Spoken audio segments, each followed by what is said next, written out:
Fala pessoal, tudo bem? Sejam bem-vindos a um novo vídeo do canal. Nesse vídeo eu vou falar aí para vocês novamente sobre a Starlink. Aproveitei que fui lá no sítio lá para fazer alguns testes, como por exemplo teste de velocidade que vocês estão vendo aí, onde a gente atingiu ali mais de 200 megas de download com mais ou menos uns 20 megas de upload aí, que é mais ou menos dentro do padrão que eles têm ali na Starlink, beleza? Então eu fiz as testes de velocidade e aproveitei para testar o modo bridge, né, para colocar minha antena em bridge, que eu descobri que dava para fazer isso depois e vou mostrar para vocês agora no detalhe. Então a nossa antena lá é essa redonda, mas aqui no Brasil eu já vi alguns clientes aí falando que estão recebendo o modelo retangular. Então provavelmente deve ter acabado já o estoque da modelo redonda, que é a geração 1. Essa geração ele tem o Wi-Fi, né, o modem ali, o roteador com a porta auxiliar, que é o que eu estava usando para ligar ali no MikroTik e fazer o compartilhamento. Quem tem o modelo retangular tem que comprar esse acessório aí, que daí vai disponibilizar essa porta. E no caso da disponibilização dessa porta e esse equipamento, eles estão vendendo já no Brasil e custa R$170, né? Se for ver, não tá tão caro assim, porque a gente tinha visto o preço lá nos Estados Unidos era bem mais alto. Eu vou comentar também sobre isso. Beleza, mas o modelo que a gente tem lá é esse aí da foto, tá? Que é o modelo retangular, que ele tem essa fonte dele maior aí, né, do que agora a versão nova, né? Na versão nova a fonte ali já tá diferente. E também ele tem as duas alimentações dessa fonte é PoE. Então ele joga PoE para antena e PoE para o roteador. Inclusive foi por isso que eu acabei nem tentando botar ele direto em bridge, né? Aqui temos aí um esquema da ligação, né? Então você bota a fonte, põe na tomada, liga na antena. O outro vai para o router. E esse router aí ele tem essa portinha que está aí na seta, que é a porta auxiliar, que é a que a gente estava usando aí para poder conectar no MikroTik, né? Enfim, e utilizar ali para compartilhar com os vizinhos, beleza? A princípio eu achei que não daria para colocar ele no modo bridge, tentei fazer via aplicativo, mas só funciona na geração 2, né? Mas aqui, simplesmente você removendo o cabo, você consegue já usar ele em bridge, né? O meu receio era referente à voltagem, por ser uma saída PoE, né? Então tem o PoE que vai para a antena e o PoE que vai para o roteador, sendo que é uma voltagem aí de 56 volts. Então eu fiquei com medo ali, vou plugar aqui esse cabo, né? E ele pode acabar aí queimando, dando algum problema, né? Então eu fiz alguns testes lá iniciais, justamente para evitar ali esse problema aí, né? De porventura vir a queimar o equipamento, né? Que eu fosse conectar no caso devido ao PoE, né?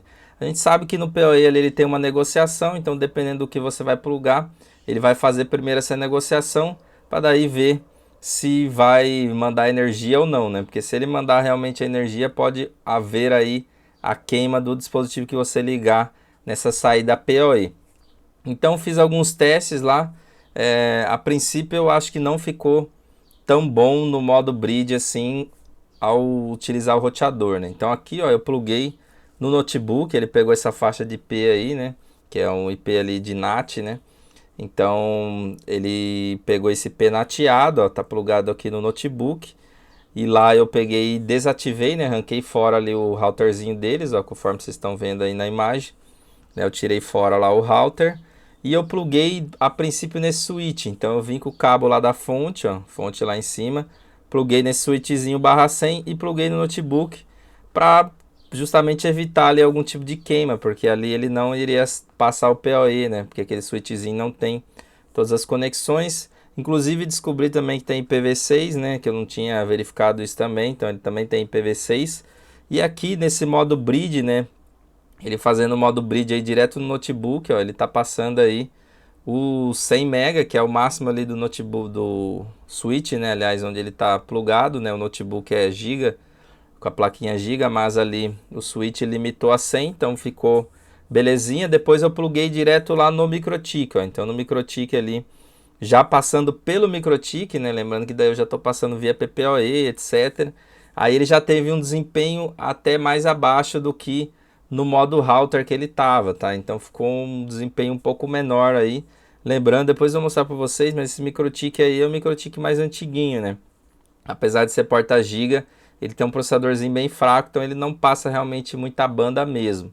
Beleza? E aqui é o teste que vocês viram lá no início do vídeo lá, onde eu pluguei, botei ele de volta no modo router, né, para testar, e pluguei direto no notebook para ver a velocidade máxima, né? Então no primeiro teste ali deu 180 MB por 20 mais ou menos de up, né? E no segundo teste ali ultrapassou aí os 200 MB, né, chegando a quase 260 megas aí de download, né? Eu acabei esquecendo de gravar, mas eu testei também ele em Bride, direto no notebook, teve o mesmo resultado aí, né? Então realmente o que está limitando a gente lá hoje é o router, né? É o MikroTik, que é um MikroTik aí que a gente já tinha aqui e tal, não é um MikroTik tão bom para passar toda a velocidade que a Starlink tem lá, até porque a gente não precisa passar mais banda do que o necessário. Aqui é um outro teste que eu fiz, já passando pelo MikroTik também, tá passando mais ou menos uns 50 megas aí, né? Só que aqui ele já está no modo router novamente. Então Starlink, voltei no modo router para fazer o teste ali de velocidade. Você vê que ficou um pouco melhor no modo router do que no modo Bride, passando pelo MikroTik já usando o PPoE. Vamos ver mais alguns detalhes então. Bom, pessoal, só trazendo mais informações então aí sobre os testes que eu fiz lá, né? A gente acabou indo lá no final do ano aí, na virada do ano. Então eu não consegui me dedicar só para fazer vários testes que eu gostaria, né? Realmente eu foquei mais em testar se iria funcionar o modo Bridge, né? Teve um inscrito aí que deixou um comentário falando, poxa, mas dá para colocar em modo Bridge mesmo, sim, a geração 1. Aí eu fiquei com aquilo ali na cabeça, né? Eu falei, caraca, será que dá mesmo? E na correria, porque quando eu fiz a instalação, né? Quando a gente instalou lá Starlink, a gente instalou de pronto imediato, não tive como ficar fazendo testes antes, etc, né? Porque já tinha ali cliente aguardando a instalação do serviço, então eu não poderia ficar fazendo teste, né? Tava até uma época de chuva, então a gente já chegou, já instalou e aí eu não consegui fazer esses testes antes, né? Como por exemplo esse para colocar em modo Bridge. A única coisa que eu tinha tentado fazer era entrar no aplicativo da Starlink e ativar o modo, ele tem um modo Bridge ali que eu esqueci o nome agora no aplicativo lá que ele aparece, que você consegue ativar, mas isso só funciona na geração 2, que é aquela antena retangular. Na geração 1, que é a antena que a gente tem lá, ele não funciona, tá? Não tem esse modo nesse router. Além disso, na geração 2 você precisa também do adaptador que você tem que comprar a parte ali para poder extrair, né, o cabo de rede. Só que eu acho que faz mais sentido, né? Até porque você não vai correr o risco, como falei para vocês, de estar usando a porta energizada com PoE, né? Por mais que o PoE tenha uma certa inteligência ali, né, de que ele faz uma comunicação, uma conversa com o dispositivo para ver se o dispositivo precisa de energia ou não. Só que pode ocorrer de ele achar que o dispositivo precisa de energia, querer mandar essa energia e essa energia acabar queimando o dispositivo, né? Então imagina você plugar um notebook ali que tem uma placa gigabit e ele enviar esse sinal lá para esse notebook e você não conseguir ali ele acabar recebendo, né? A fonte acabar mandando energia de 56 volts ali, então pode queimar ali a placa do seu notebook, do seu computador, ou mesmo do seu router que você fosse plugar. Então esse era o meu receio, né, a princípio. Então por isso que nos testes que vocês viram aí, primeiro eu pluguei ele num switch, que é aquele switchzinho da Intelbras mais simplesinho.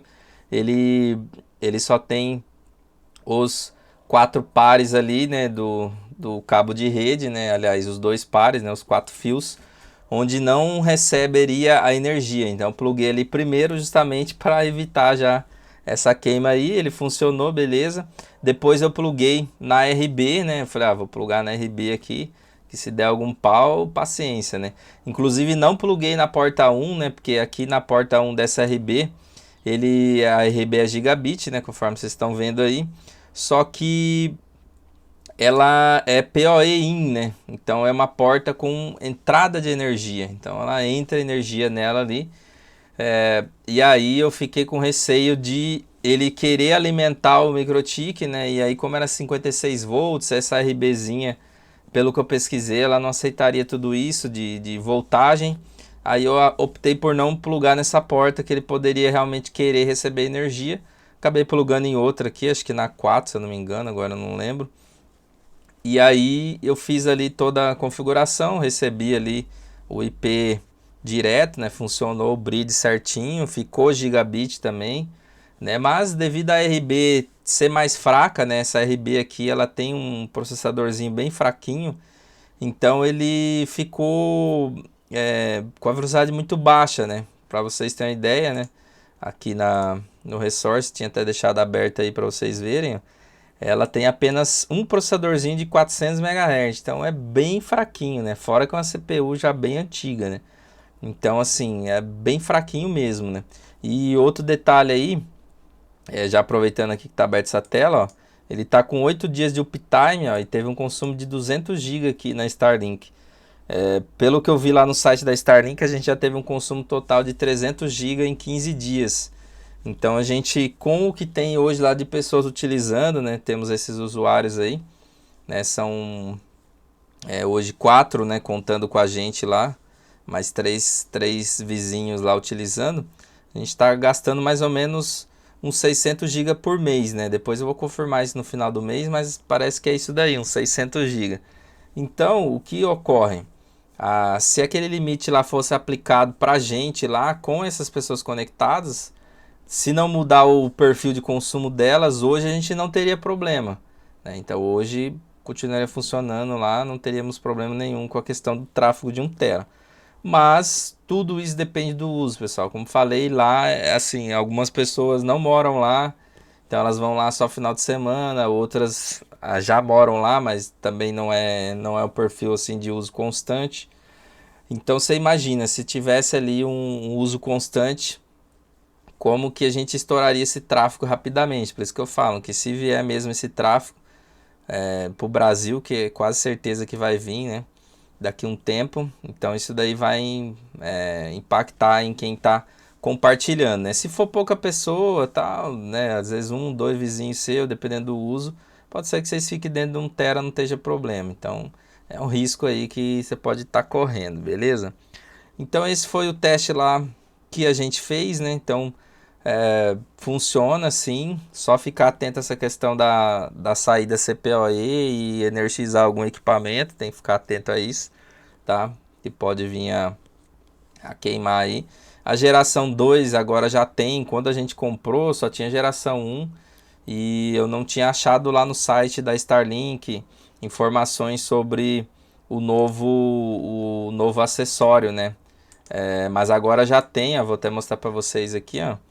Então ele já está sendo vendido aqui na loja, o adaptador de Ethernet, que custa R$ 170. Ó. Então já está sendo vendido aqui no Brasil, você pode clicar aqui e fazer a compra, né? Então antes não estava sendo vendido, provavelmente porque só estava vindo a geração 1 aqui para o Brasil. Agora, de um tempo para cá, eu já vi vários relatos do pessoal recebendo a geração 2. E a geração 2 tem que comprar esse adaptador aqui, né? Que ele vai ficar no caminho entre a antena da Starlink e o roteador deles. Então você não tira o roteador, não tem como tirar o roteador deles igual na geração 1. Só que na minha opinião é melhor porque você vai ter uma portinha já aqui que é só de Ethernet. Assim como a gente tem a porta de auxiliar na geração 1, né? Temos ali a porta auxiliar.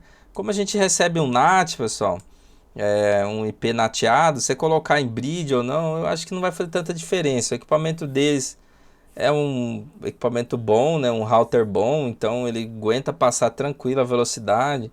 Então assim, colocar no modo bridge, a princípio não vejo nenhuma vantagem. Teria que ver a questão de IPv6 para ver se ele recebe um IPv6 que seja um bloco que seja possível recompartilhar ele, vamos dizer assim. Aí pode ser uma vantagem, né? Deixar ele no modo bridge, mas dependendo do seu uso, você pode botar um switch ali, né? Então, por exemplo, você tem a geração 1, você joga via o cabo de Ethernet deles, né? A porta auxiliar, você põe num switch e aí você vai estar usando só o NAT do próprio roteador deles, beleza, não vai ter novidade aí, provavelmente vai conseguir aproveitar o IPv6 também sem problema.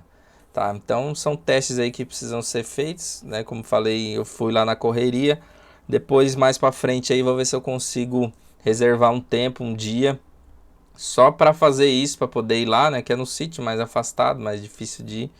Só para poder fazer isso e trazer mais testes aprofundados para vocês, tá? Mas o principal aí realmente era testar se funciona em Bride, modelo geração 1 funciona. Só ficar atento aí essa questão do PoE, né, para não ter nenhum problema, né? E aqui a gente tem o chipzinho da Vivo que a gente vai manter lá, né? Por enquanto, aqui é um chip, até o pessoal perguntou, né, como é que você colocou esse 4G e tal. Aqui a gente tem uma antena da Elsys, né? Tem aí vídeo que eu mostrei já. Temos lá a antena da Elsys e é um chip da Vivo lá que é um plano que a gente fez de 100 GB. Mas esse plano aí a gente tá esperando acabar a fidelidade, vai acabar daqui uns 3, 4 meses mais ou menos, para a gente poder cancelar ele. Daí a gente vai cancelar e vamos deixar lá vai continuar lá um chipzinho da Vivo, mas a gente vai colocar um Vivo Waze lá, que daí a gente não tem uma mensalidade, né? Então a gente só recarrega ali se for necessário e a princípio só vamos ficar usando para VPN mesmo, né? Porque daí se precisar entrar lá na RB, ver alguma coisa, né? Então vai funcionar melhor. A gente também tem aqui sistema de gestão que está sendo usado lá para gerenciar esses clientes, que é esse BizWeb. Ele também se conecta via VPN, né, usando aqui esse protocolo. E aí a gente precisa que funcione, né? E pela Starlink até então não funcionou, tá? Mas como falei, eu não tive como testar. Não sei se eu falei ou não, mas eu não tive como testar. Quando eu coloquei em Bride aqui a antena, eu não tive como testar se a VPN aqui iria funcionar ou não no modo Bride, tá? Pelo seguinte, quando a gente tem uma configuração aqui que a Vivo é a internet principal e a Starlink é só para os clientes, né? Justamente para que as VPNs saiam pela Vivo. Então, quando eu fui lá fazer os testes que eu desliguei a Starlink, eu não poderia deixar ela desligada e deixar ela fazendo esses testes que ia derrubar os clientes. Então a gente botou a Vivo ficou como a internet principal, né, enquanto a gente estava testando a Starlink ali, fazendo os testes, né, para os clientes não ficarem fora. Mas aí futuramente eu conseguindo fazer outro vídeo lá, eu trago mais detalhes para vocês aí. Beleza? Então é isso aí, alguns testes de velocidade, modo Bride funciona nessa geração 1. E talvez eu vou ter acesso aí à geração 2, tem alguns clientes meus que estão para comprar. Se algum deles comprar, daí sim eu trago um vídeo desde o começo para vocês com mais calma, né, etc, aí fazendo outro tipo de teste também, né? Aí provavelmente vai vir a geração 2 para eles, vai ser um outro equipamento aí interessante para a gente ver também aqui no canal. Beleza, pessoal? Espero que tenham gostado. Até o próximo vídeo. Aquele abraço. Valeu!